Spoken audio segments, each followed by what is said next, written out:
स्वागत है आप सभी का जीजी न्यूज़ पर। आप देख रहे हैं मिड प्राइम। मैं हूं रमा त्यागी। अगले 1 घंटे में हम बात करेंगे देश भर की बड़ी खबरों की। शुरुआत बड़ी खबरों से करेंगे। आज की बड़ी खबर है वेनेजुएला से जुड़ी हुई। बैक टू बैक 2 विनाशकारी भूकंप से वेनेजुएला की धरती कांप उठी। जो तस्वीरें सामने आई हैं, यकीन मानिए बेहद डराने वाली हैं। वेनेजुएला में भूकंप ने जो कहर बरपाया है, उस मंजर को जिसने देखा वो अंदर तक हिल गया। वहीं भारत ने भी वेनेजुएला से लगे हाथ मदद का हर संभव वादा किया है। आज की दूसरी खबर है कोलकाता से जुड़ी हुई। कल के हादसे में मरने वालों का आंकड़ा बढ़ चुका है और वहीं पुलिस ताबड़तोड़ कार्रवाई में लगी है। अब तक शुभेंदु सरकार ने क्या क्या बड़ी कार्रवाई की है, इस पर भी होगी विस्तार से बात। अगली बड़ी खबर वाराणसी से जुड़ी हुई है। अब काशी से दुनिया इजी कनेक्ट हो पाएगी। जी हां, भोले की नगरी पहुंचने वाले शिव भक्तों के लिए बहुत बड़ी खुशखबरी है। आखिर क्या है पूरा मामला, इस पर भी होगी विस्तार से बात। मगर सबसे पहले नजर हेडलाइंस पर। बैक टू बैक 2 विनाशकारी भूकंप से दहला वेनेजुएला। 32 लोगों की मौत, 700 से ज्यादा घायल। पीएम मोदी ने भूकंप से हुई तबाही पर जताया दुख। भारत ने हर संभव सहायता का दिया भरोसा।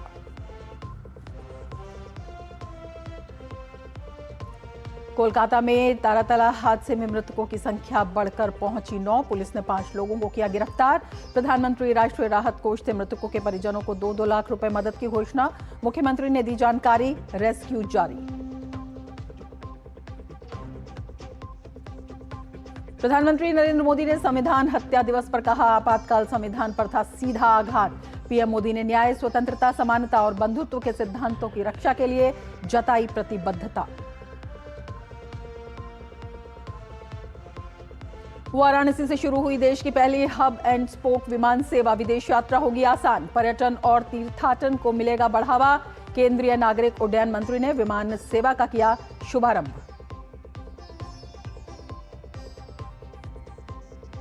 और भारत की अध्यक्षता में आज से गुरुग्राम में ब्रिक्स ऊर्जा मंत्रियों की 2 दिवसीय बैठक। ऊर्जा क्षेत्र में सहयोग, नवाचार और सतत विकास को बढ़ावा देने पर मंथन। और अब देखते हैं विस्तार से समाचार। वेनेजुएला में कल आए 2 ताकतवर भूकंप ने जो तबाही मचाई, उसे देखकर हर कोई हैरान है। वेनेजुएला में लगातार 2 शक्तिशाली भूकंप आए, जिससे बड़े पैमाने पर नुकसान हुआ। इमारतें ढह गई और डरे सहमे कई लोग घरों से बाहर आ गए। भूकंप में 32 लोगों की मौत हुई, जबकि 700 लोग घायल हुए। ये जानकारी कार्यवाहक राष्ट्रपति डेल्सी रोड्रिगेज ने दी है। मृतकों की संख्या बढ़ने की आशंका है। आपको बता दें, वेनेजुएला में 7.2 और 7.5 के 2 बड़े भूकंप आए, जिससे वेनेजुएला की धरती हिल गई। ला ग्वायरा राज्य भूकंप से सबसे ज्यादा प्रभावित हुआ है। माइकेतिया एयरपोर्ट नुकसान के बाद बंद कर दिया गया है। राहत और बचाव कार्य जारी है। दोनों भूकंप राजधानी कारागस से करीब 290 किलोमीटर पश्चिम में आए हैं। इससे कई शहरों में इमारतें गिर गई या खतरनाक तरीके से झुक गईं। कारागस एयरपोर्ट की छत का कुछ हिस्सा गिर गया। इससे धूल का गुबार उठता हुआ दिखाई दिया।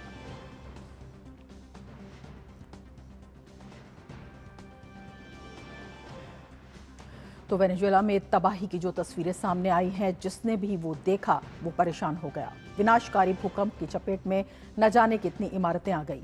कारागस की सड़कों का सीसीटीवी फुटेज सामने आया। होटल एडवर्ड और क्षतिग्रस्त इमारतें, भूकंप में दीवारें ढहीं, सड़कें फटी। एयरपोर्ट का भयावह मंजर भी आपको टीवी स्क्रीन पर दिखाई दे रहा है। इमारतें ध्वस्त हो चुकी हैं और हर तरफ तबाही का मंजर है। रेस्क्यू टीम राहत कार्य में जुटी हुई है। तो ये तमाम आप देख रहे हैं दृश्य सड़कों के। होटल एडवर्ड की तस्वीरें हैं, किस तरह से दीवारें ढही हुई हैं और सड़कें फट गई हैं। एयरपोर्ट का मंजर भी बेहद भयावह है।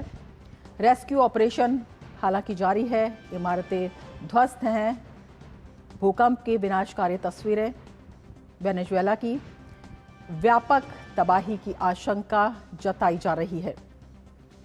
ये सड़कों के फुटेज, होटल्स के फुटेज, वहाँ की जो दीवारें ढह गई हैं, जो सड़कें टूट गई हैं, सड़कों में दरारें आ गई हैं, सड़कें फट गई हैं, उनके दृश्य आप देख रहे हैं। एयरपोर्ट का मंजर भी भयावह दिखा, जब सब कुछ वहाँ पर गिरा हुआ, टूटा हुआ दिखा और लोग भागते हुए दिखाई दिए।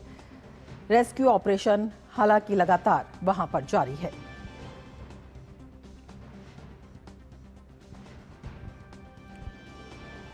वेनेजुएला में लगातार 2 शक्तिशाली भूकंप आए, जिससे बड़े पैमाने पर नुकसान हुआ। इमारतें ढह गई और डरे सहमे लोग घरों से बाहर आ गए।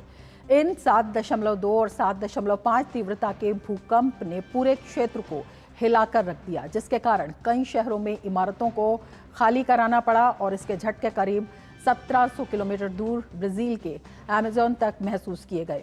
इसका केंद्र देश के कैरेबियाई तट पर था। भूकंप के बाद 20 आफ्टर शॉक्स जो हैं वो भी आए। वेनेजुएला में इमरजेंसी का ऐलान कर दिया गया है। इसके साथ ही कार्यवाहक राष्ट्रपति डेल्सी रोड्रिगेज ने इस बारे में जानकारी दी है। वेनेजुएला में विनाशकारी भूकंप, 32 लोगों की मौत, 700 से ज्यादा लोग घायल। इमारतें ध्वस्त हो गई हैं, आसमान में गुबार भरा हुआ है। काराकास समेत कई शहरों में भारी नुकसान की खबर है। काराकास में कई इमारतें मलबे में तब्दील हो गई हैं। वेनेजुएला से भयावह तस्वीरें सामने आई हैं। ला ग्वाइरा भूकंप से सबसे ज्यादा प्रभावित है। ला ग्वाइरा में कई इमारतें ध्वस्त हो गई हैं। भूकंप का भयावह मंजर देखने को मिला है।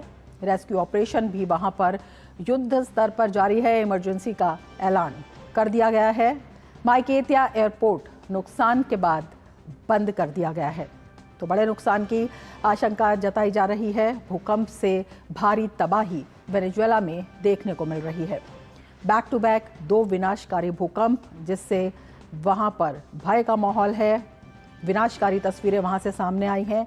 ये भूकंप 7.2 और 7.5 तीव्रता के हैं। और जापान के उत्तरी हिस्से में आज सुबह 7.2 तीव्रता का शक्तिशाली भूकंप आया, जिसमें कई क्षेत्रों में तेज झटके महसूस किए गए। जापान मौसम विज्ञान एजेंसी के अनुसार भूकंप का केंद्र इवाते प्रांत के तट के पास था और इसकी गहराई लगभग 50 किलोमीटर दर्ज की गई। भूकंप के प्रभाव से आओमोरी प्रांत में ऊपरी 5 तीव्रता के झटके महसूस किए गए। हालांकि राहत की बात यह रही कि सुनामी की कोई चेतावनी जारी नहीं की गई और शुरुआती रिपोर्ट्स में किसी के हताहत होने की सूचना नहीं मिली है।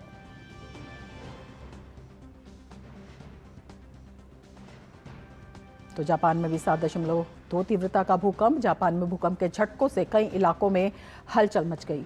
होन्शु द्वीप और इवाते तट समेत कई क्षेत्रों में भूकंप के झटके महसूस किए गए। देखिए तस्वीरें।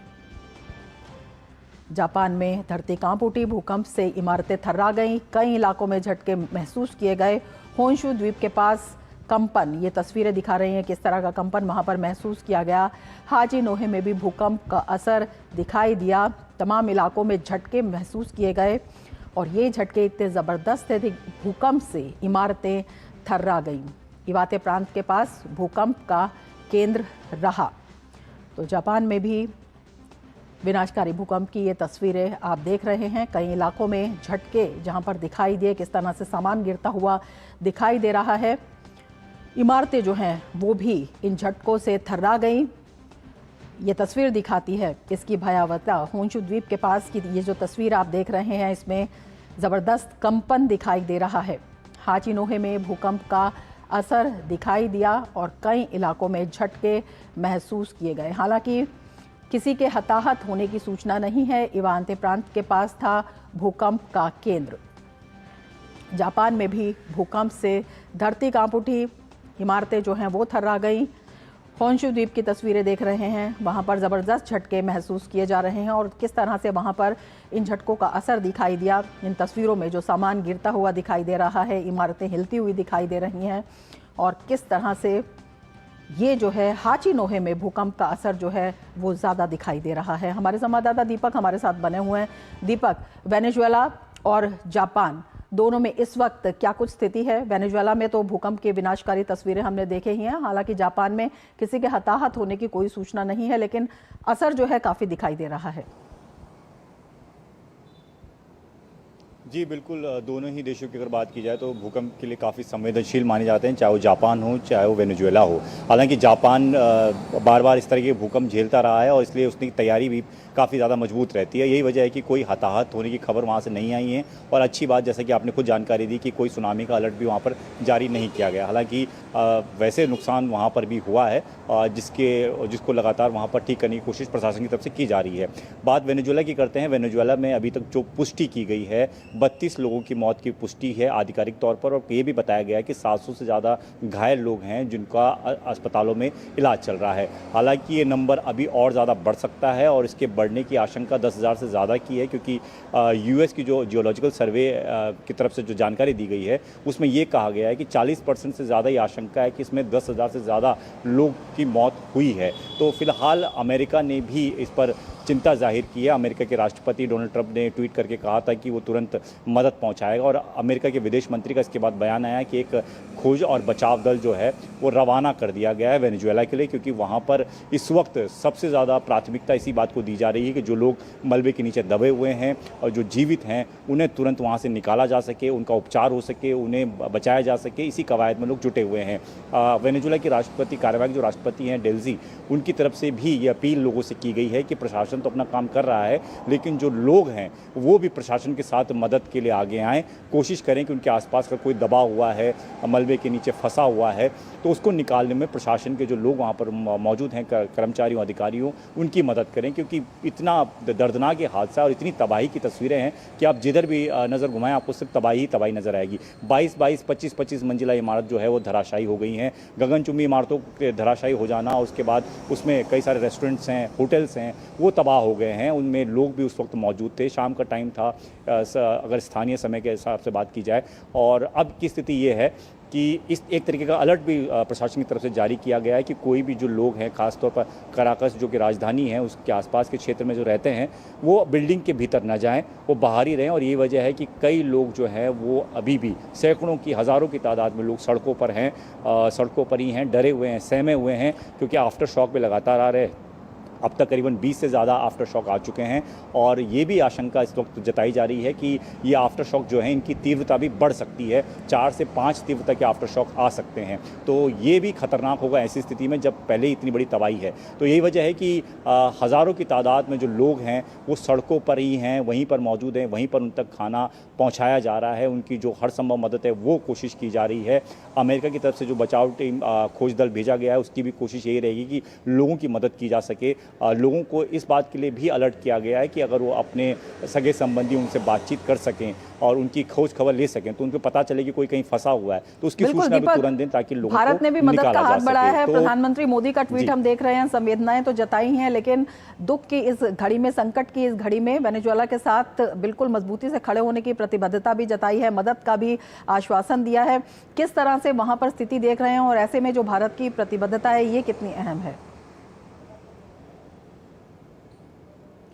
देखिए, संकट की घड़ी में भारत हमेशा से सबका साथ देता रहा है, चाहे वो कोई भी देश हो, चाहे इससे पहले के देशों की बात करें, चाहे नेपाल की बात करें, टर्की की बात करें। जब वहाँ पर भीषण भूकंप आए थे तब भी भारत ने अपना मदद के हाथ बढ़ाए और पुरजोर मदद पहुँचाई, तमाम सहायता पहुँचाई। और आज भी जैसी वेनेजुएला की घटना सामने आई है, भारत के प्रधानमंत्री नरेंद्र मोदी ने ट्वीट करके पहले तो अपनी संवेदना, अपना दुख प्रकट किया और सीधे तौर पर यह भी कहा कि हर संभव मदद जो है वो वेनेजुएला को भारत पहुँचाएगा, और कोशिश की जाएगी कि जो उनको ज़रूरत है, जिस चीज़ की इस वक्त सबसे ज़्यादा ज़रूरत उनको रहेगी, वो अपनी तरफ से भारत जो है उनकी मदद करेगा। तो भारत भी कभी भी इन सब मामलों में पीछे नहीं रहा है। भारत भी पूरी कोशिश करता रहा है उन देशों को अपना समर्थन, अपना मदद पहुंचाने की, और इस बार भी भारत की यही कोशिश रहेगी। हालांकि अभी की स्थिति ये है कि अभी जो लोकल प्रशासन है उसकी तरफ से ये भी कहा जा रहा है कि जो एयरपोर्ट है वो भी पूरी तरह से डैमेज है, इस वजह से उसको पूरी तरह से बंद कर दिया गया है, खासतौर पर कराकस का इंटरनेशनल एयरपोर्ट जो है। तो वहाँ पर भी मदद पहुँचाना भी इतना आसान नहीं होगा।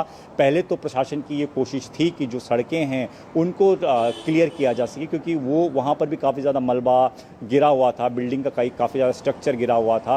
लोग हैं जो मदद के लिए बचाव दल पहुँच रहा है वो बिल्डिंग्स तक नहीं पहुँच पा रहा था, उन जगहों तक नहीं पहुँच पा रहा था, क्योंकि पूरे रास्ते जो है अवरुद्ध हुए पड़े थे। लेकिन पहले उन्हें क्लीन करने की कोशिश की गई, बचाव दल ताकि सही जगह पर पहुँच सके, ये कोशिश की जा रही है।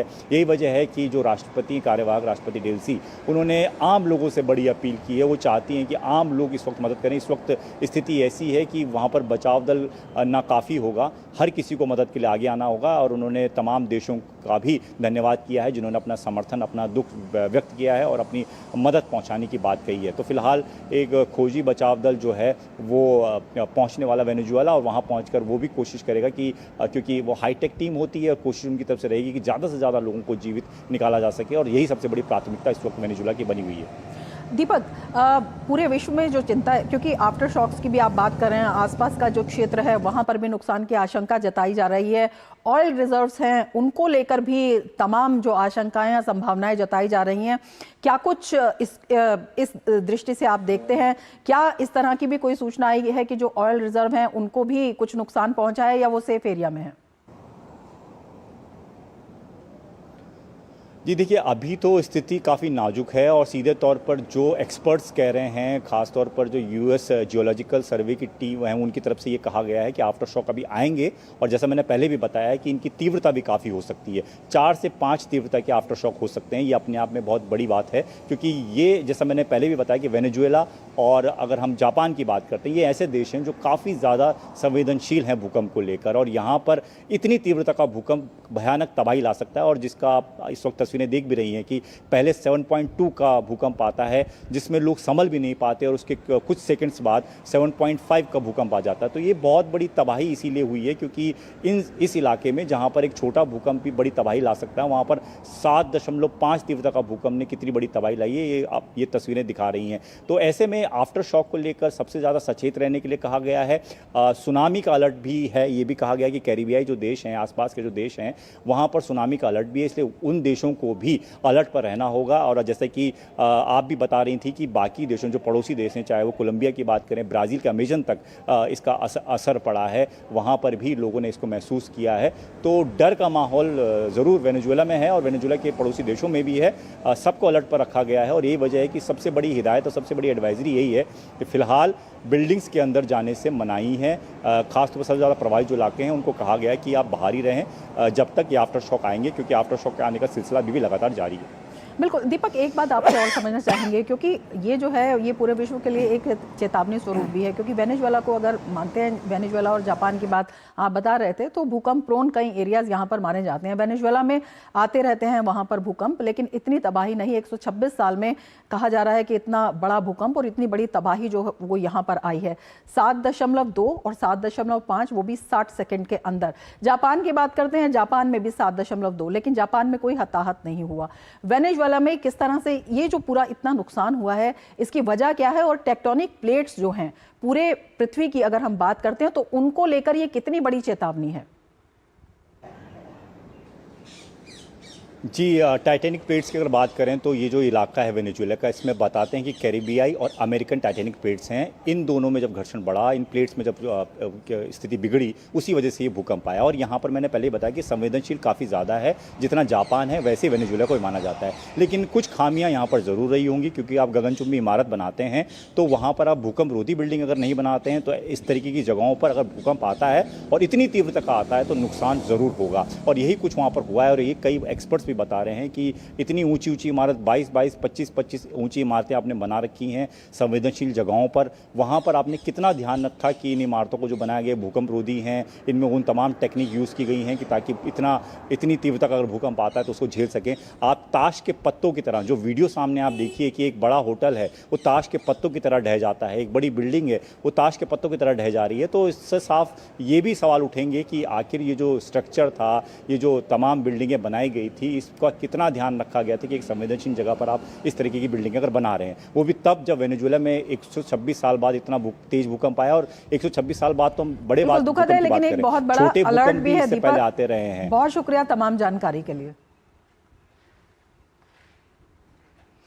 आगे बढ़ते हैं, बात करते हैं कोलकाता की। कोलकाता के तारातला इलाके में गोदाम शेड के ढहने से हुए हादसे में मृतकों की संख्या 9 पहुंच गई है। वहीं एसएसकेएम अस्पताल में 25 लोगों का इलाज चल रहा है। इस मामले में पुलिस ने गोदाम के मालिक शंभुनाथ बेहरा, स्ट्रक्चरल इंजीनियर कमल सामंत और सुपरवाइजर सैयद मोहम्मद गुलजार के अलावा दिबाकर भंडारी, अब्दुल हामिद सहित 5 लोगों को गिरफ्तार किया है। इन लोगों पर गैर इरादतन हत्या, हत्या के प्रयास और आपराधिक साजिश की धाराओं के तहत केस दर्ज किया गया।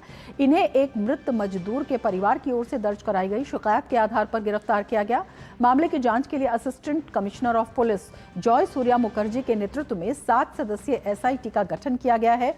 सेना, एनडीआरएफ और पुलिस और अग्निशमन विभाग की टीमें दुर्घटना स्थल पर राहत और बचाव कार्य में जुटी हुई हैं। फिलहाल दुर्घटना स्थल के पश्चिमी हिस्से में मलबा हटाकर बचाव अभियान जारी है। बचाव दल के सूत्रों के अनुसार मलबे के नीचे दबे कई लोगों के मोबाइल फोन अभी भी चालू हैं, जिसके जरिए लोगों की लोकेशन ट्रैक करने का प्रयास किया जा रहा है। एनडीआरएफ लगातार राहत और बचाव कार्य में जुटी हुई है। तो हादसे में जांच तेज हो गई है और रेस्क्यू ऑपरेशन जो है वो भी तेजी से चला और उसके साथ जो घायल हैं उनका इलाज किया जा रहा है। मलबे में जो लोग अभी भी दबे हुए हैं उनकी लोकेशन ट्रैक की जा रही है। कोलकाता गोदाम हादसे पर प्रधानमंत्री कार्यालय ने दुख जताते हुए एक्स पर लिखा है, कोलकाता में हुई दुर्घटना दुखद है। इस हादसे में जान गंवाने वाले लोगों के परिवारों को PMNRF से 2-2 लाख रुपए की अनुग्रह राशि दी जाएगी। घायलों को 50,000 रुपए दिए जाएंगे। राज्य सरकार ये सुनिश्चित करने के लिए 24 घंटे काम कर रही है कि प्रभावित लोगों को हर संभव मदद दी जाए। और हमारे संवाददाता सौरभ दत्ता हमारे साथ इस वक्त जुड़े हुए हैं। सौरभ, हालांकि बेहद दुखद दुर्घटना इसे कहा जाएगा, लेकिन उसके बाद भी जो राज्य सरकार है, प्रशासन है, उसका रेस्क्यू ऑपरेशन कितना तेज, कितनी जानें बचा ली गई हैं, किस तरह का घायलों का ट्रीटमेंट वहां पर चल रहा है, वस्तुस्थिति इस वक्त क्या है? देखिए, मृतक की जो संख्या है, मृतक की संख्या वो बढ़कर 11 हो चुका है। हम SSKM में खड़े हुए हैं और SSKM में जिनको रेस्क्यू किया जा रहा है मलबे की ढेर से, उनको SSKM लाया गया है। कुछ देर पहले भी एक व्यक्ति की लाश यहाँ पर आई है, नवीन सिंह उनका नाम है, धानबाद के बासिंदा है।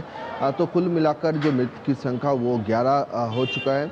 और प्रधानमंत्री ने जैसे मृतक के मृत और जो घायल है उनके परिवार के लिए जो मुआवजा जैसे घोषणा किए हैं, राज्य सरकार ने भी मृतकों के परिवार के लिए 10 लाख रुपया और जो घायल है उनके लिए 1 लाख रुपया मुआवजा घोषणा किया है। यहाँ पे क्यों नहीं नीचे बोलते लगातार रेस्क्यू ऑपरेशन है वो जारी है। 30 लोग अभी तक आए हैं। हमारे संवाददाता हमें बता रहे हैं कि रेस्क्यू ऑपरेशन लगातार यहाँ पर जारी है और जो लोग मलबे में अभी भी हैं उनकी भी जो जांच है वो की जा रही है। विशेष तौर पर जिनके सेल फोन वहाँ पर एक्टिव हैं उनके जरिए लोकेशन ट्रैक की जा रही है। तो राज्य सरकार हर संभव सहायता वहां पर कर रही है, हर संभव प्रयास वहां पर कर रही है। रेस्क्यू में सेना लगी है, एनडीआरएफ लगी है। पश्चिमी हिस्से में मलबे में फंसे 4 लोगों की पहचान भी हो चुकी है। तो लगातार जो मलबे में दबे हुए लोग हैं उनकी पहचान की जा रही है। हालांकि दुखद बात यह है कि मृतकों की संख्या बढ़कर 8 से ज़्यादा हो गई है। SSKM अस्पताल में 25 से ज़्यादा लोगों का इलाज जो है वो लगातार वहाँ पर चल रहा है। गोदाम मालिक समेत 5 आरोपी इसमें गिरफ्तार भी हो गए हैं। तो राज्य प्रशासन लगातार तेज कदम उठा रहा है। मृतक मजदूर के परिवार की ओर से शिकायत भी दर्ज कराई गई है। कोलकाता के तारातला में यह हादसा हुआ है। रेस्क्यू ऑपरेशन में सेना लगी है, एनडीआरएफ है, पुलिस और अग्निशमन विभाग संयुक्त रूप से काम कर रहे हैं। पश्चिमी हिस्से के मलबे में फंसे हुए 4 लोगों की पहचान हो चुकी है। हमारे संवाददाता सौरभ लगातार हमारे साथ जुड़े हुए हैं और वस्तुस्थिति की वहां पर जानकारी दे रहे हैं। ग्राउंड जीरो से हमारे संवाददाता सौरभ दत्ता इस वक्त हमारे साथ जुड़े हुए हैं। सौरभ, आप बता रहे थे कि जो मलबे में लोग फंसे हुए हैं उनकी पहचान के भी हर संभव प्रयास वहां पर किए जा रहे हैं और इसके साथ ही जो कुछ वहां पर जिस वजह से ये हादसा हुआ है उसके जिम्मेदार जो लोग हैं उनको भी गिरफ्तार किया जा चुका है। किस तरह से जो जांच है वो इसमें आगे चल रही है, राज्य प्रशासन किस तरह से कदम उठा रहा है? देखिए, SSKM के ट्रॉमा केयर में हम खड़े हुए हैं और यहाँ पर 30 लोग हैं, उनका इलाज यहाँ पर चल रहा है और कुछ ऐसे भी फैमिली हैं जिनको मैं प्रियंका को बोलूँगा कि उनको दिखाने के लिए यहाँ से ज़्यादा सामने जाने की ज़रूरत नहीं है। ये जो फैमिली है ये प्रियंका मंडल है और इनकी बहन है पीयू मंडल। इनके पिताजी सपन मंडल अभी तक गुमशुदा है, उनकी कोई खोज नहीं मिला है। रात से वो बैठे हुए हैं और अभी तक उनको कोई खोज नहीं मिला है। एक जैसे व्यक्ति की यहाँ पर लाए जा रहे हैं एम्बुलेंस से, उनको दिखाकर वो खोज पाने की कोशिश कर रहे हैं कि उनके पिताजी का कोई अगर पता चले। आपके पिताजी का तस्वीर आप दिखा सकते हैं एक बार मोबाइल में, एक बार पिताजी का तस्वीर। उनकी जो ये श्याम नगर के रहने वाले हैं, श्याम नगर के रहने वाले हैं और श्याम नगर के रहने वाले हैं। ये पहली बार आपके पिताजी पहली बार आए थे না আমার বাবা এখানে এই জায়গাটাই প্রথম এসছে, কিন্তু আগে আমার বাবা এই কাজই করতো। अभी तक पिताजी का कोई नहीं है। ये और ऐसे ही भाई बहुत सारे घटनाएं हैं जो यहाँ पर जो एक जो एसएस कैंप के बाहर ऐसे बहुत सारे फैमिली है। ये पिताजी का, इनके पिताजी का तस्वीर है। सपन मंडल इनका नाम है। वो काम करने गए थे, यहाँ पर पहली बार काम करने गए थे और कल से आज तक इनका कोई पता नहीं चला। ये एसएस कैंप में अगर आप देखेंगे तो जगह जगह पर ऐसे बहुत सारे फैमिलीज है जो यहाँ पर वेट कर रहे हैं कि जाकर उनकी फैमिली की कोई इंफॉर्मेशन उनको मिल जाए, कोई पता उनको मिल जाए। और ऐसे कुछ देर पहले भी एम्बुलेंस में जो बॉडी आया उसमें जो फैमिलीज थी, धानबाद की फैमिली थी, रात से इंतजार कर रहे थे और उन्होंने हाथों के निशान देखकर अपनी जो परिजन है उनको चिन्हित किया, शनाख्त किया। तो ऐसे बहुत सारे घटना यहाँ को देखने को मिल रहा है और यही कारण है कि विधानसभा ने मुख्यमंत्री शुभेंदु अधिकारी ने आज जो स्टेटमेंट जारी किया, जो स्टेटमेंट उन्होंने दिया, उसमें भी ये सवाल उठाया गया है कि इतने सारे परिवार की जो मौत हुई है, जो अभी तक जो 11 लोगों की मौत हो गए हैं, अभी भी बहुत सारे लोग वहां पर दबे हुए हैं, इनका जिम्मेदारी कौन लेगा, कौन होगा इनके जिम्मेदार? क्योंकि उन्होंने विधानसभा में जो डॉक्यूमेंट्स है वो डॉक्यूमेंट्स दिखाकर उन्होंने दिखाया है कि बिल्डिंग प्लान में मेयर फिराद हाकिम जब जो टीएमसी के शासनकाल में मेयर थे, कुछ दिन पहले ही उन्होंने अपने पद से इस्तीफा दिया है। मेयर फिराद हाकिम का उसमें सिग्नेचर है। जो रिपोर्ट कोलकाता पुलिस विभाग म्युनिसिपल कॉरपोरेशन के तरफ से दिया गया है, उस रिपोर्ट में ये बात साफ तरीके से लिखा हुआ है कि वहाँ पर जो सब इंजीनियर है और जो 2 सब इंजीनियर, 2 एग्जीक्यूटिव इंजीनियर, उन्होंने अपना काम ठीक तरीके से नहीं किया है। जिस तरीके उन्होंने मॉनिटरिंग करना चाहिए था वो जिम्मेदारी उन्होंने नहीं निभाया है। ये बात साफ तरीके से वहाँ पर लिखा था। और एक ही साथ साथ ये सवाल भी उन्होंने कहा है कि कल से जब वहाँ पर गैस कटर की ज़रूरत थी, जब सेना बुलाने की ज़रूरत पड़ी, 12 बजे की घटना घटी थी, 12:07 पर, और तब से लेकर कोलकाता पुरसभा के पास, कॉरपोरेशन के पास एक ऐसा मशीन नहीं है, कटर मशीन नहीं है जो लोहे की बीम को काट सके, ऐसा मशीन भी नहीं है। मुख्यमंत्री शुभेंदु अधिकारी ने असेंबली में यह सवाल उठाया कि आपने 15 साल की शासनकाल में भ्रष्टाचार की नींव तो बहुत बड़ी लगाई है, बहुत बड़ी इमारतें लगाई है, लेकिन एक लोहे की बीम को काट सके ऐसा एक मशीन आपने नहीं खरीदा, कोई मॉडर्न इक्विपमेंट नहीं था। जो सेना जवान के जो बिहार रेजिमेंट था, ये दिखाई दे रही है और इसका जो परिणाम है वो बेहद दुखद है। मासूम लोग जो हैं उन्हें अपनी जान गंवानी पड़ी है, काफ़ी लोग वहाँ पर घायल भी हैं और परिवारों की चिंता वहाँ पर बढ़ गई है। और इसके साथ ही एक बड़ी बात ये भी है कि जिस तरह का ये प्रतिष्ठान था, जिस तरह पर यहाँ पर काम चल रहा था, उसमें सवाल पहले भी उठाए जा रहे थे, क्यों नहीं वहाँ पर इस तरह का कोई इक्विपमेंट था या इस तरह का कोई प्रबंध था जिस तरह से आप बता रहे हैं। तो एक बहुत बड़ी लापरवाही भी भ्रष्टाचार के साथ ये बनती है। हालांकि सरकार अब वहां पर तेज कदम उठा रही है, लगातार वहां पर जो रेस्क्यू ऑपरेशन है वो जारी है, घायलों का इलाज किया जा रहा है और जो लोग मिसिंग हैं उनके परिजनों के लिए भी एक कमांड सेंटर वहां पर स्थापित किया गया है जिसमें फ़ोन नंबर दिए गए हैं, वो संपर्क कर सकते हैं और जान सकते हैं। आप नज़र बनाए रखिए। सौरभ, बहुत शुक्रिया तमाम जानकारी के लिए। आगे बढ़ेंगे। राहुल गांधी ने एमपी हाईकोर्ट में केंद्रीय मंत्री शिवराज सिंह चौहान के बेटे कार्तिकेय को लेकर दिए गए अपने बयान पर खेद जताया है। दरअसल 2018 में मध्य प्रदेश चुनाव में राहुल गांधी ने पनामा पेपर्स लीक प्रकरण में कार्तिकेय सिंह का नाम लिया था। कार्तिकेय सिंह ने आरोप को लेकर भोपाल की सांसद विधायक अदालत में राहुल गांधी के खिलाफ मानहानि का परिवाद दायर किया। अदालत ने प्रकरण की सुनवाई करते हुए राहुल गांधी को व्यक्तिगत उपस्थिति के लिए समन जारी किए थे। राहुल गांधी ने इस कार्रवाई को चुनौती देते हुए मध्य प्रदेश हाईकोर्ट की जबलपुर खंडपीठ का दरवाजा खटखटाया। मामले की सुनवाई के दौरान हाईकोर्ट ने निचली अदालत का रिकॉर्ड तलब किया। बुधवार को हुई सुनवाई में राहुल गांधी की ओर से पेश वकील ने अदालत के सामने लिखित रूप से खेद प्रस्तुत किया। उन्होंने कहा कि राहुल गांधी का बयान शिकायतकर्ता कार्तिकेय सिंह चौहान के संबंध में नहीं था और यदि किसी प्रकार की गलतफहमी उत्पन्न हुई है तो उस पर खेद व्यक्त किया जाता है। न्यायालय ने शिकायतकर्ता कार्तिकेय सिंह चौहान से पूछा कि राहुल गांधी द्वारा व्यक्त किए गए खेद पर उनका क्या पक्ष है। अदालत ने उनसे लिखित प्रतिक्रिया मांगी है और उसके बाद मामले की आगे सुनवाई तय की है।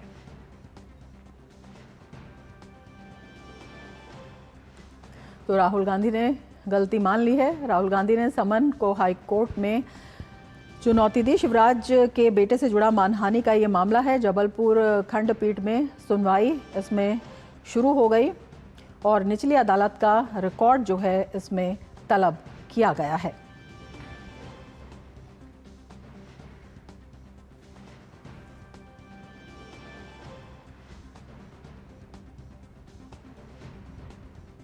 भारत के नागरिक उड्डयन क्षेत्र में एक नया अध्याय जुड़ गया है। एयर इंडिया ने वाराणसी से देश की पहली हब एंड स्पोक अंतर्राष्ट्रीय उड़ान सेवा इजी कनेक्ट की शुरुआत की है।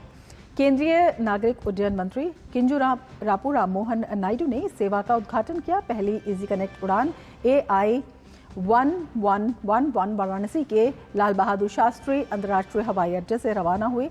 इस उड़ान से यात्री दिल्ली के रास्ते दुबई, कोलंबो, जेदा, रियाद, काठमांडू और फुकेट जैसे अंतर्राष्ट्रीय गंतव्यों के लिए रवाना हुए। नई व्यवस्था के तहत यात्री अपने गृह शहर के हवाई अड्डे पर ही चेक इन, इमिग्रेशन और कस्टम्स की प्रक्रिया पूरी कर सकेंगे।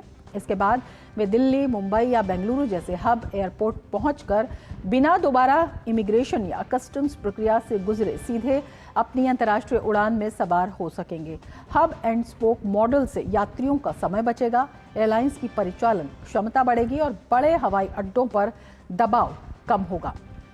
इसके साथ ही क्षेत्रीय अंतर्राष्ट्रीय हवाई अड्डों के बेहतर उपयोग और रोजगार सृजन को भी इससे बढ़ावा मिलेगा। वाराणसी से सफल शुरुआत के बाद भारत सरकार कई शहरों में सेवा का विस्तार करने की तैयारी में है। केंद्रीय नागरिक उड्डयन मंत्री ने इसे भारत के विमानन क्षेत्र के लिए एक परिवर्तनकारी पहल बताया है। We are going to strengthen these operations in the coming days, and Varanasi seemed to be the best place to start with because it fits that whole hub and spoke model beautifully. Varanasi is a destination where there is a huge demand for people to connect to within the country and outside the country also.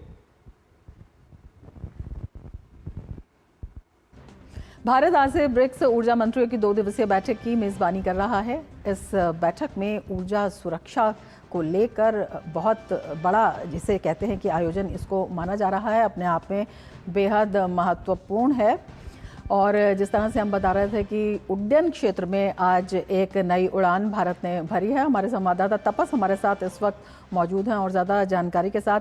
तपस, किस तरह से इसे एक नया chapter कह सकते हैं अगर हवाई क्षेत्र की बात करते हैं? इजी कनेक्ट इसका नाम क्यों रखा गया है? किस तरह से ये इजी कनेक्टिविटी सुनिश्चित कर रहा है और इसे किस तरह से चौतरफा फायदा दिखाई दे रहा है?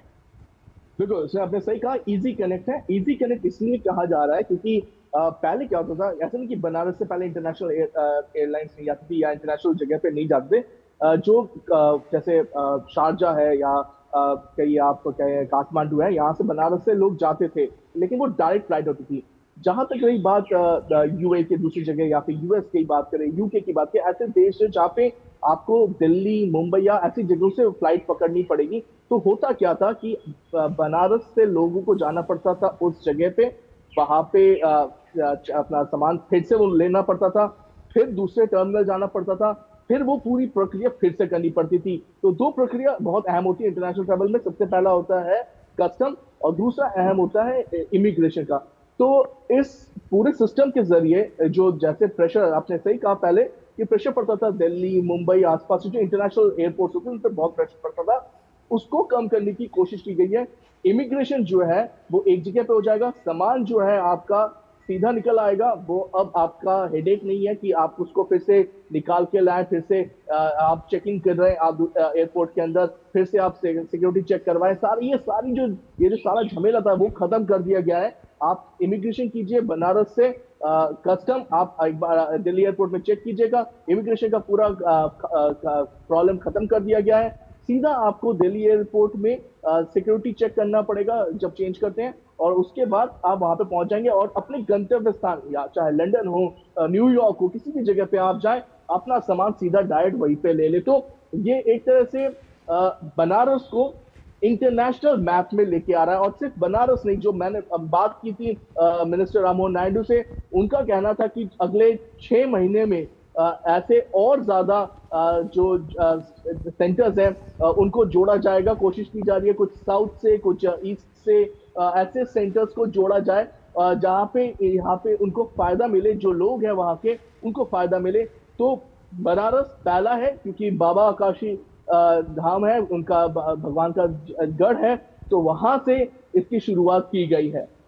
बिल्कुल तपस, अगर वाराणसी की बात, काशी की बात करते हैं तो अपने आप में जो दुनिया के सबसे प्राचीन आध्यात्मिक जीवंत शहरों में से इसे एक कहा जाता है। वहां से इस तरह की अत्याधुनिक आधुनिक शुरुआत अपने आप में विकास भी, विरासत भी साथ साथ जो प्रधानमंत्री कहते हैं उसको तो दिखाता ही है। क्या कुछ फायदा इससे वाराणसी को भी होगा और देश को भी होगा? कहा कि ये कल्चरल कैपिटल जो है भारत का, वो मिल रहा है पूरे विश्व के साथ, और बहुत अहम है कि यहाँ की जो कल्चरल इकोनॉमी है उसको फायदा मिले, विश्व को फायदा मिले। ये सिर्फ वन वे ट्रैफिक नहीं है, ये दोनों तरफ के लोगों को फायदा देता है। पहला तो जो बनारस के जो अहम चीजें हैं जो उसके आसपास के, सिर्फ बनारस नहीं, मैं पूरे ईस्टर्न वेस्टर्न यूपी की बात भी करूं तो उनके जो लोग हैं उनको बहुत फायदा मिलेगा। यहाँ से सीधा उनको जाने का रास्ता मिलता है, जो बिजनेस है वो बढ़ता है। यहाँ पे कोशिश की जा रही है, इनफैक्ट एक और चीज जो मिनिस्टर राममोहन नायडू ने कही कि अगले 6 महीने में शायद एक नया टर्मिनल भी देखने को मिलेगा, तो बनारस का टर्मिनल भी बढ़ाने की जा रही है। तो ये आपके माध्यम से हम अपने दर्शकों को ये भी एक ब्रेकिंग न्यूज दे रहे हैं कि एक नया टर्मिनल अगले 6 महीने बनारस में देखने को मिलेगा, जिससे कि आसपास के जगह के लोगों को और सुविधाएं मिले। ज्यादा से ज्यादा लोग जो बनारस और आसपास के इलाके के लोग विदेश में जाएं, बिजनेस करें। कल्चरल इकोनॉमी, जो बार बार कह रहा हूँ, ये बहुत इंपॉर्टेंट टर्म हो जाता है। कल्चरल इकोनॉमी को विदेश के इकोनॉमी के साथ जोड़ने की बात की जा रही है, और विदेश से जो सैलानी है, जो आना चाहते हैं भारत में, जो जैसे आपने कहा बनारस जो है एक तरह से गढ़ है, तो उसको समझना, उसको अनुभव करने के लिए जो बाहर से लोग आना चाहते हैं उनके लिए भी बहुत आसान हो जाएगा। तो ये एक तरह से अंग्रेजी में जैसे कहते हैं विन विन सिचुएशन है दोनों देशों के लिए। ये बाहर से लोग जाएंगे, विदेश से लोग आएंगे, तो फायदा बनारस और उसके आसपास के लोगों को बहुत ज्यादा मिलने वाला है। बिल्कुल तपस, आप बता रहे हैं कि अब देश के कुछ अन्य हिस्सों में भी इसकी शुरुआत की जाएगी। काशी से जिस तरह की सफल ऐतिहासिक शुरुआत की गई है, कौन कौन से शहरों का प्लान है, किस तरह से वहां पर शुरुआत की जा रही है? देखिए, अभी जो हमें बताया गया, ऐसे तो एयर इंडिया का प्लान है कि 7-8 स्टेट्स उन्होंने चुन के रखे हैं, लेकिन राममोहन नायडू ने कहा कि अभी कोशिश की जा रही है कि चिन्हित करना कि कौन से में शुरुआत की जाएगी। कुछ साउथ के स्टेट्स हैं, उनकी वहां पे शुरुआत की जाएगी। जैसे मैंने कहा, ईस्ट में भी 1-2 जगह को उन्होंने चिन्हित किया, नाम नहीं बताया उन्होंने, लेकिन वो कह रहे थे कि उधर से भी कोशिश की जा रही है। एक वेस्टर्न स्टेट की भी उन्होंने बात की, और एक और जो चीज हमें सुनने को मिल रही है, जैसे दिल्ली, बनारस से दिल्ली को कनेक्ट किया गया है, वैसे एक मुंबई से भी एक कनेक्ट करने की कोशिश की जा रही है एक एयरपोर्ट को, तो वो भी जल्द से जल्द हमें पता चलेगा। इंडिगो, अभी एयर इंडिया ने जैसे ये शुरुआत की है, एयर इंडिया का प्लान है अगले कुछ महीनों में। बिल्कुल बेहद महत्वपूर्ण ये शुरुआत है। इजी कनेक्ट, इंटरनेशनल कनेक्टिविटी और वर्ल्ड के मैप पर इन शहरों का आना अपने आप में बताता है कि किस तरह से कनेक्टिविटी तो बढ़ेगी ही, व्यापार बढ़ेगा, निवेश बढ़ेगा, और उसके साथ साथ जो अर्थव्यवस्था है वो भी वहाँ की बेहतर होगी। बहुत शुक्रिया तपस तमाम जानकारी के लिए। आगे बढ़ेंगे। भारत आज से ब्रिक्स ऊर्जा मंत्रियों की 2 दिवसीय बैठक की मेजबानी कर रहा है। इस बैठक में ऊर्जा सुरक्षा, स्थिरता और नवाचार पर सहयोग को बढ़ावा देने के लिए सभी ब्रिक्स सदस्य देशों के ऊर्जा मंत्री और वरिष्ठ अधिकारी शामिल होंगे। बैठक में ऊर्जा सुरक्षा और सतत विकास, ऊर्जा तक समान पहुंच तथा प्रौद्योगिकी और नवाचार जैसे 3 प्रमुख विषयों पर विचार विमर्श किया जाएगा। भारत की ये 4थी ब्रिक्स अध्यक्षता है। इससे पहले 2012, 2016 और 2021 में भी इस अध्यक्षता का हिस्सा भारत रह चुका है। इस साल भारत की ब्रिक्स अध्यक्षता लचीलापन, नवाचार, सहयोग और स्थिरता के लिए निर्माण के व्यापक विषय द्वारा निर्देशित है। ऊर्जा ट्रैक के अंतर्गत भारत ने सर्वेशाम ऊर्जम यानी कि सभी के लिए ऊर्जा विषय को अपनाया है, जो सार्वभौमिक ऊर्जा पहुंच सुनिश्चित करने के लिए ब्रिक्स देशों की साझा प्रतिबद्धता को दर्शाता है। ब्रिक्स ऊर्जा मंत्रियों की बैठक ऐसे समय में हो रही है जब दुनिया भर के देश जलवायु परिवर्तन, तकनीकी बदलाव और बढ़ती ऊर्जा मांग की चुनौतियों से निपटते हुए ऊर्जा सुरक्षा, किफायती दाम और स्थिरता के बीच संतुलन बनाने की कोशिश कर रहे हैं। ये बैठक भारत को विकासशील देशों की प्राथमिकताओं को आगे बढ़ाने और समावेशी वैश्विक ऊर्जा के भविष्य में योगदान देने के लिए महत्वपूर्ण अवसर प्रदान करेगी। भारत की ब्रिक्स अध्यक्षता इस वर्ष building for resilience, innovation, cooperation and sustainability विषय पर आधारित है। ब्रिक्स ऊर्जा एजेंडा की प्राथमिकताएं भारत के सतत विकास के रास्ते से काफी मेल खाती हैं। भारत का यह रास्ता बढ़ती ऊर्जा मांग को पूरा करने, ऊर्जा सुरक्षा और ऊर्जा तक पहुंच को बेहतर बनाने, ग्रिड की मजबूती बढ़ाने, सप्लाई के स्रोतों में विविधता लाने और अपने ऊर्जा मिश्रण में स्वच्छ ऊर्जा की हिस्सेदारी बढ़ाने पर केंद्रित है। ब्रिक्स एनर्जी ट्रैक के तहत चर्चा को आगे बढ़ाने और मंत्रियों द्वारा विचार विमर्श के लिए सिफारिशें विकसित करने के लिए वरिष्ठ ऊर्जा अधिकारियों की 3 बैठकें पहले ही वर्चुअल मोड में बुलाई जा चुकी हैं। आज ब्रिक्स में 11 देश शामिल हैं: ब्राजील, चीन, मिस्र, इथियोपिया, भारत, इंडोनेशिया, ईरान, रूस, सऊदी अरब, दक्षिण अफ्रीका और संयुक्त अरब अमीरात। ये सभी देश मिलकर दुनिया की लगभग आधी आबादी और वैश्विक जीडीपी के करीब 40% हिस्से का प्रतिनिधित्व करते हैं। तो ब्रिक्स ऊर्जा मंत्रियों की बैठक एनर्जी सिक्योरिटी मजबूत करना इसके मुख्य उद्देश्यों में शामिल है। इसके साथ ही स्वच्छ और सस्टेनेबल ऊर्जा को बढ़ावा देना भी काफ़ी महत्वपूर्ण है। इसका फोकस है नई तकनीक, नवाचार पर सहयोग बढ़ाने पर भी फोकस रहेगा। इसके साथ ही सस्ती और भरोसेमंद ऊर्जा उपलब्ध कराना, सस्टेनेबल ऊर्जा को बढ़ाना और साथ ही नवाचार पर सहयोग बढ़ाना भी इसका एक महत्वपूर्ण लक्ष्य है। एनर्जी सिक्योरिटी विशेष तौर पर मजबूत करने पर फोकस रहेगा, जिससे कि स्वच्छ सस्टेनेबल ऊर्जा को बढ़ावा मिल सके।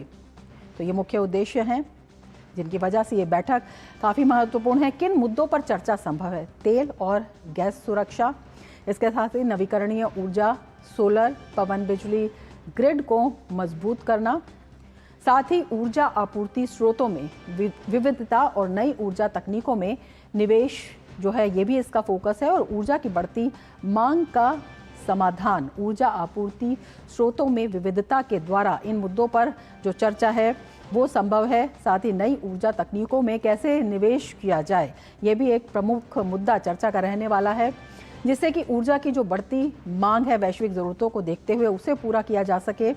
तेल और गैस सुरक्षा ये भी अपने आप में बेहद अहम विषय है। साथ ही नवीकरणीय ऊर्जा है जिसमें सोलर है, पवन ऊर्जा है, इनको किस तरह से बढ़ाया जाए, इन पर किस तरह से बिजली ग्रिड जो है वो मजबूत की जाए, इनके किस तरह से समाधान निकाले जाएं, विशेषकर ऊर्जा आपूर्ति स्रोतों में विविधता को लाकर, ये प्रमुख चर्चा इसमें रहने वाली है। आगे बढ़ेंगे। आज देश भर में संविधान हत्या दिवस मनाया जा रहा है। प्रधानमंत्री नरेंद्र मोदी ने सोशल मीडिया हैंडल इंस्टाग्राम पर पोस्ट के जरिए बताया कि हमारे लोकतांत्रिक इतिहास में 25 जून इतना महत्वपूर्ण क्यों है। उन्होंने कहा सभी विपक्षी नेताओं को गिरफ्तार कर लिया गया था, राजनीतिक असहमति की हर आवाज़ को बेरहमी से कुचल दिया गया था, विचारकों, लेखकों, पत्रकारों, सामाजिक कार्यकर्ताओं, छात्रों और आम नागरिकों को जेल में डाल दिया गया तथा उन पर अत्याचार किए गए। संविधान की खुलेआम अवहेलना की गई। पीएम ने लिखा, न्यायपालिका को राजनीतिक नियंत्रण में लाने के लिए कई नापाक प्रयास किए गए। मीडिया पर अंकुश लगा दिया गया। जो लोग सत्ता के फरमान के आगे झुकने को तैयार नहीं थे उन्हें चुप करा दिया गया या डराकर खामोश कर दिया गया। हालांकि लोकतंत्र और संवैधानिक मूल्यों की रक्षा के लिए हर विचारधारा और हर वर्ग के लोग एकजुट हुए। उन्होंने कठिनाइयों और त्याग के बावजूद प्रतिरोध की मशाल को जलाए रखा। मुझे भी आपातकाल विरोधी आंदोलन का हिस्सा बनने का मौका प्राप्त हुआ। आपातकाल के विरोध में उठे जन आंदोलन ने तत्कालीन कांग्रेस सरकार को जनशक्ति के आगे झुकने पर मजबूर कर दिया। इसके बाद आपातकाल समाप्त किया गया और चुनाव कराने की घोषणा की गई। आपातकाल लागू करने वालों को चुनाव में करारी हार का सामना करना पड़ा। आपातकाल का गंभीर अपराध उन लोगों के माथे पर हमेशा के लिए दर्ज है जिन्होंने इसे थोपा था। आज हम उन सभी लोगों को नमन करते हैं जो उस कठिन दौर में लोकतंत्र की रक्षा के लिए अडिग रहे। उन्हीं के संघर्ष और साहस के कारण लोकतंत्र सुरक्षित रह सका। पीएम ने इंस्टाग्राम पोस्ट पर लिखा। और हमारे संवाददाता शैलेंद्र मिश्र इस वक्त हमारे साथ मौजूद हैं। शैलेंद्र, प्रधानमंत्री का पोस्ट हमने देखा, किस तरह से विस्तार से बताया गया और क्यों ये लोगों को जानना जरूरी है कि उस वक्त किस तरह के अत्याचार हुए लोकतंत्र की आवाज को दबाने के लिए? देखिए, जब आपातकाल लगाया गया था और हम जानते हैं कि उस वक्त तमाम तरह की जो आज़ादी है उसे छीनने का काम किया गया था, मीडिया की आज़ादी हो या फिर नेताओं को जेल में डाल दिया गया था। अब संविधान हत्या दिवस के तौर पर इसे मनाया जाता है और बीजेपी और बाकी आप देखें कि जो केंद्रीय मंत्री हैं और वरिष्ठ नेता हैं उनकी तरफ से अलग अलग जगह पर कार्यक्रम हुए हैं। सबसे महत्वपूर्ण बात यह है कि आज की पीढ़ी ये जान पाए कि क्या कुछ हुआ था और किस तरह से लोकतंत्र का गला घोटने का काम कांग्रेस की सरकार ने किया था, इंदिरा गांधी ने किया था। ये बात इसलिए भी जरूरी है क्योंकि आज जब कांग्रेस पार्टी लोकतांत्रिक संस्थाओं की बात करती है और तमाम इस तरह के आरोप लगाती है, तब ये जानना जरूरी हो जाता है कि कांग्रेस की सरकार जब इंदिरा गांधी की अगुवाई में थी उस वक्त किस तरह से आपातकाल लगाया गया था। और आज बीजेपी के प्रेस कॉन्फ्रेंस में इस बात को भी बहुत रेखांकित किया गया कि पहले भी कांग्रेस इस तरह से थी और आज भी कांग्रेस के नेता इस तरह से है। तो यानी कांग्रेस पर निशाना है और साथ ही साथ संविधान हत्या दिवस के तौर पर इसे मनाकर जो युवा पीढ़ी है उसे बताना है कि किस तरह से आपातकाल लगाकर इंदिरा गांधी और कांग्रेस पार्टी ने लोकतंत्र के गला को घोटने का काम किया। बहुत शुक्रिया शैलेंद्र तमाम जानकारी के लिए। बीजेपी के राष्ट्रीय प्रवक्ता प्रदीप भंडारी ने कांग्रेस अध्यक्ष मल्लिकार्जुन खड़गे और उनके परिवार से जुड़े सिद्धार्थ विहार ट्रस्ट पर गंभीर आरोप लगाए हैं। नई दिल्ली स्थित बीजेपी मुख्यालय में एक प्रेस वार्ता में उन्होंने दावा किया कि बेंगलुरु, गुलबर्गा और बनशंकरी में स्थित कई एकड़ सरकारी और औद्योगिक जमीन एरोस्पेस, डिफेंस और पाली रिसर्च जैसे उद्देश्यों के नाम पर ट्रस्ट को आवंटित किया गया, जबकि ट्रस्ट का इन क्षेत्रों में कोई वास्तविक कार्य नहीं रहा है। प्रदीप भंडारी ने आरोप लगाया कि कांग्रेस अध्यक्ष मल्लिकार्जुन खड़गे, उनके पुत्र और कर्नाटक सरकार में मंत्री प्रियंक खड़गे दामाद और पत्नी इस ट्रस्ट से जुड़े हुए हैं। उन्होंने कहा कि ये ट्रस्ट कथित तौर पर राजनीतिक प्रभाव का इस्तेमाल कर गरीबों, किसानों और जनता की जमीन पर अपने पक्ष में कराने का माध्यम बना। बीजेपी ने पूरे मामले पर कांग्रेस और खड़गे परिवार को से 24 घंटे के भीतर जवाब देने की मांग की है। तेलंगाना राज्य में आज से विशेष गहन पुनरीक्षण अभियान की शुरुआत हो गई है, जो 24 जुलाई तक चलेगा। इस दौरान बूथ स्तर के अधिकारी राज्य के 3.38 करोड़ से अधिक मतदाताओं को गणना फॉर्म वितरित करेंगे। हैदराबाद में ये फॉर्म अंग्रेजी में दिए जाएंगे, वहीं बाकी जिलों में इन्हें तेलुगु भाषा में बांटा जाएगा। प्रारूप मतदाता सूची 31 जुलाई को जारी की जाएगी। इसके बाद 31 जुलाई से 30 अगस्त तक दावे और आपत्तियां दर्ज की जा सकेंगी। संदिग्ध मतदाताओं को नोटिस 31 जुलाई से 28 सितंबर के बीच भेजे जाएंगे। अंतिम मतदाता सूची 1 अक्टूबर को प्रकाशित की जाएगी। निर्वाचन आयोग की निगरानी में इस प्रक्रिया को अधिक पारदर्शी बनाने के लिए राज्य भर में जिला स्तर पर सहायता केंद्र स्थापित किए जा रहे हैं। इसके साथ ही मतदाताओं को 1950 टोल फ्री हेल्पलाइन 1950 ये टोल फ्री हेल्पलाइन है, मतदाता पोर्टल और एक मोबाइल ऐप के माध्यम से भी सेवाएं उपलब्ध कराई जा रही हैं। कॉन्क्वेस्ट 2026 में भारतीय सेना का 40 सदस्यीय दल मंगोलिया के उलानबटार स्थित 5 हिल्स ट्रेनिंग एरिया में भाग ले रहा है। संयुक्त राष्ट्र शांति रक्षा प्रशिक्षण पर केंद्रित इस बहुराष्ट्रीय अभ्यास के 23वें संस्करण में 18 देशों के 1000 से अधिक सैनिक शामिल हो रहे हैं। भारतीय दल यहां गश्त, तलाशी, भीड़ नियंत्रण, मानवीय सहायता, घायलों का बचाव और यूएन संपत्तियों की सुरक्षा जैसे अभ्यासों में हिस्सा ले रहा है। ये भारत की वैश्विक शांति, सहयोग और यूएन शांति रक्षा अभियानों के प्रति प्रतिबद्धता को दर्शाता है। तो भारतीय सेना का 40 सदस्यीय दल अभ्यास में शामिल हो रहा है। मंगोलिया के उलानबटार में कॉन्क्वेस्ट 2026 भारत मंगोलियाई अभ्यास में शामिल हो गया है। मंगोलिया के उलानबटार स्थित 5 हिल्स ट्रेनिंग सेंटर में ये अभ्यास चल रहा है और ये अपने आप में बेहद ही अहम और महत्वपूर्ण अभ्यास है। भारत इसमें शामिल हो रहा है। नई दिल्ली नगर पालिका परिषद यानी एनडीएमसी चेयरमैन केशव चंद्रा ने आज नई दिल्ली में गोल्फ लिंक कॉलोनी को अनुपम कॉलोनी घोषित किया। गोल्फ लिंक में यहां के कूड़े का यही निपटारा किया जाता है। एनडीएमसी और स्थानीय लोगों की मदद से ये उपलब्धि हासिल की गई है। एनडीएमसी की ये 9वीं अनुपम कॉलोनी है।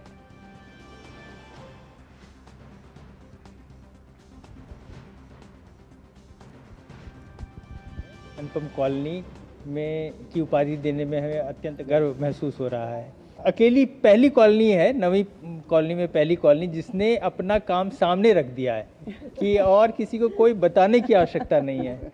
आप देख सकते हैं कि जो कंपोस्ट है वहाँ पे ऑलरेडी बन रहा है और यहाँ का एक तिनका भी बाहर नहीं जाता है। यहाँ पे जितना भी कूड़ा निकलता है वो या तो कंपोस्ट होता है या फिर उसको सेग्रीगेट करके ये जो सामने वाले बिन देख रहे हैं इन सबों में जाता है, जिसको फिर से रिसाइकिल किया जाता है।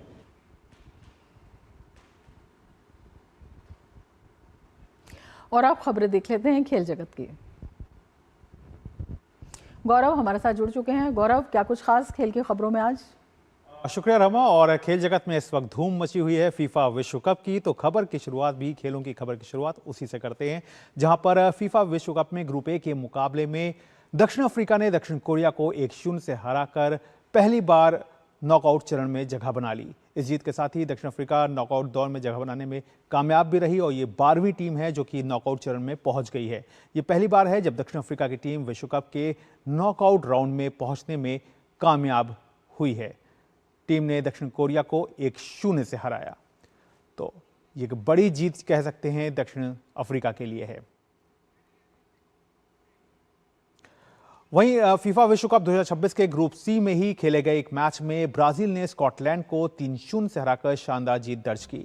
मुकाबले में ब्राजील ने शुरुआत से ही गेंद पर अपना नियंत्रण बनाए रखा और अपने तेज आक्रमण के दम पर स्कॉटिश रक्षा पंक्ति पर लगातार दबाव बनाया।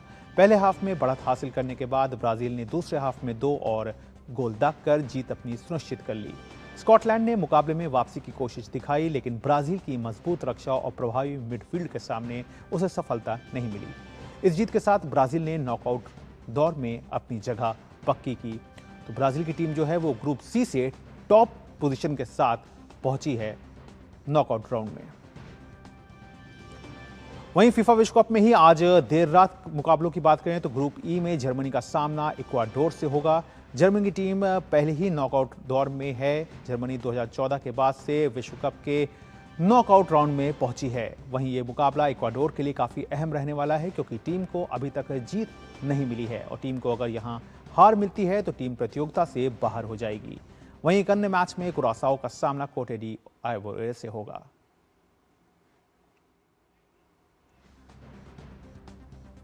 वहीं ग्रुप एफ में ट्यूनीशिया और नीदरलैंड्स की टीम आमने सामने होंगी। नीदरलैंड्स की टीम पहले ही नॉकआउट में है जबकि ट्यूनीशिया की टीम को विश्व कप से पहले ही बाहर हो चुकी है।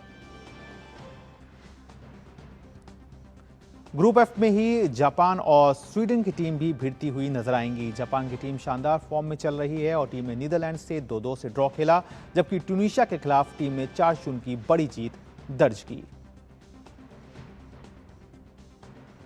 ग्रुप डी में तुर्की का सामना अमेरिका से होगा। अमेरिका नॉकआउट राउंड में है जबकि तुर्की बाहर हो चुकी है।